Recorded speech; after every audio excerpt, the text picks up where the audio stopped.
What's up, y'all, and welcome back to my channel. Today we are working with WEQUEEN doing a flip over sew-in with their new Burmese curly pattern. If you want to see how I got this look, stay tuned, y'all.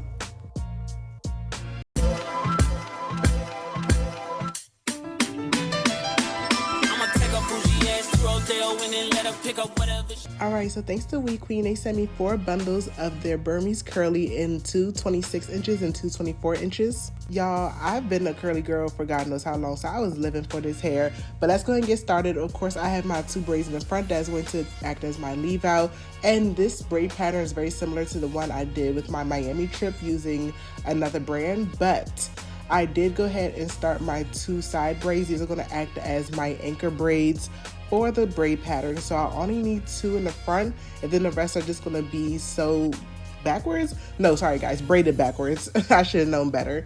And these braids are fat, I know, but hey, it's okay. Then I'm going to go ahead and take the needle and thread, and I'm going to go ahead and sew those 2 braids up in the back. I know y'all see me looking at y'all crazy. Don't even pay no mind to it.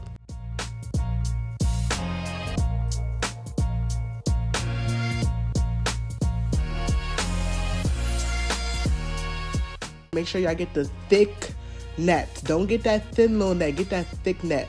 And I went ahead and sewed the neck. I sewed the net on around the perimeter of my head, so that's why I kind of loosely tucked in those 2 braids, because I knew it would be secure by the net, so I wasn't tripping too much.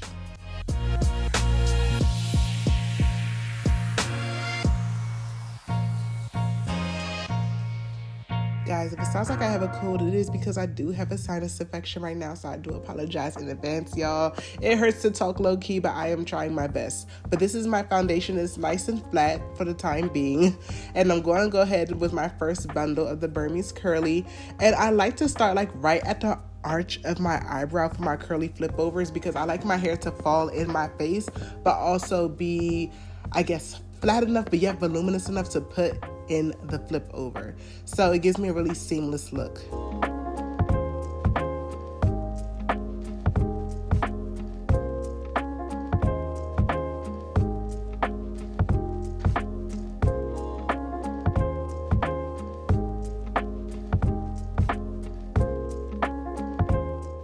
I take my hair all around in the back and I just go all the way to the bottom and I feed it into the other side, trying to get it at the same arch as my other brow, so I try to make everything even. One thing that I use to help guide my tracks is to put a clip where I want my hair to hold, so I know that my hair is going in the right direction, where to stop, and all that good stuff.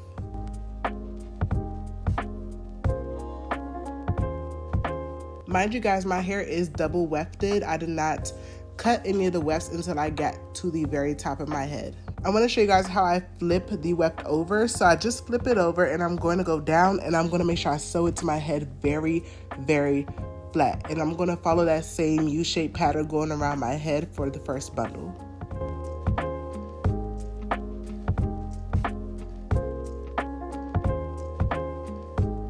Here's me showing y'all another view from the back. As you can see, I'm still following that same U-shaped pattern, and I'm not doing anything special with my sewing. I'm literally just looping it and pulling it, y'all. I'm not making any knots. I only make knots at the very edge of my tracks, like when I get close to the top and I'm flipping over.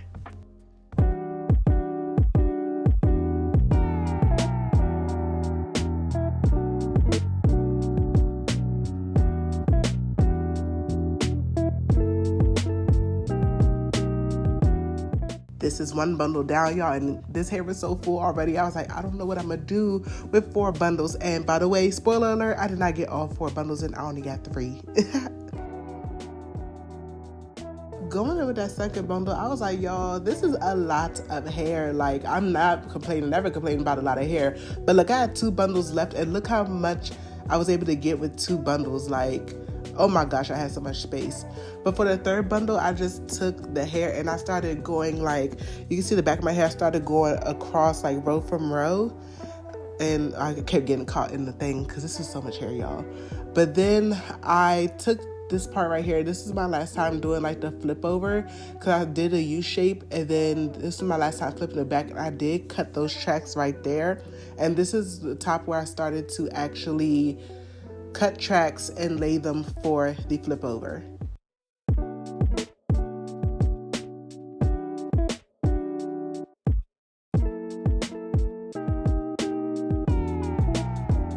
I like my flip overs to be more so in the middle part state, so I always make sure that my tracks are even so I can wear it in the middle, and I'm also able to flip it to either side. You can see I started to cut my tracks to the length that I needed it, and I did not double weft them, so this is a single weft track. Everything from here on out is going to be a single weft track.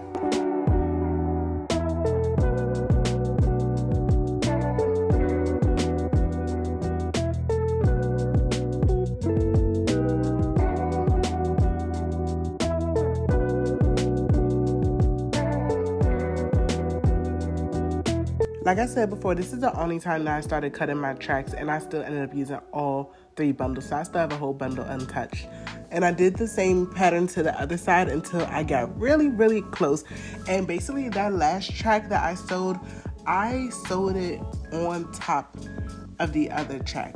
Like I said, I sewed this track right basically on top of that track from the other side. I don't know if it's my left or my right, but I made sure that there was no gap in between the two, and it really came out good. Like, I love doing this method. It allows me to wear my hair in the middle part, and it's really seamless too. And since the hair is coming forward as well, you can't tell, like, you know, where the tracks lay.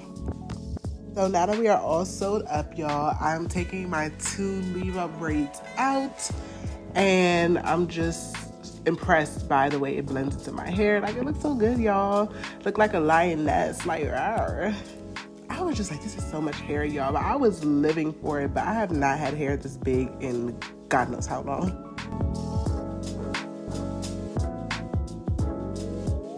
This is where I started defining my hair. So I did use some water and some mousse, and I did put a little bit of conditioner in the water bottle.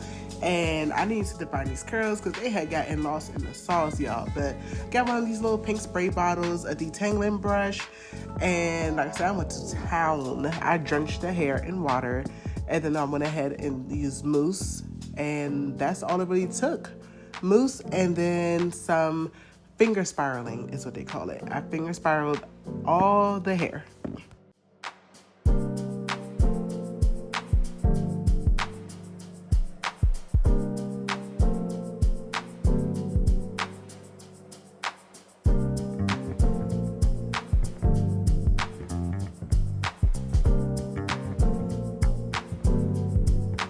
Now this is a few hours later after my hair completely dried, and this is the current pattern. And now I went ahead and hot combed my hair. If you hear that in the background, it's my dog. But I went ahead and hot combed my hair, and I was trying to leave my hair like curly, but it wasn't working, y'all. So I was like, let's just put some heat to it for now and leave it alone. And after I hot combed, just pressed out the roots, I went ahead and used my, I think it's a 3x8 curling wand I just got from the beauty supply store. I love it. It's so good. And it literally made my hair blend in with the weave very, very, very, very good. Like, it was a 10 out of 10.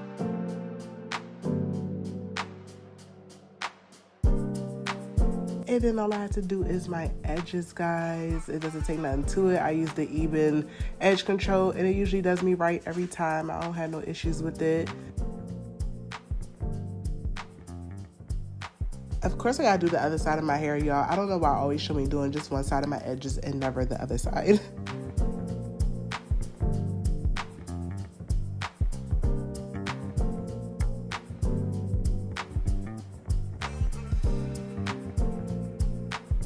Now I done did a 180 because I done did my hair and makeup and got dressed to go out, y'all. But as I was looking at the hair, I said, let me put a little bit of layers in it. So I did use my hair shears, and I went ahead and put a little bit of face framing layers, and I went ahead and spiral curled the front again using my fingers and some mousse. I just had to do a little bit because I was like, I don't know, it needed a little shaping to the salon.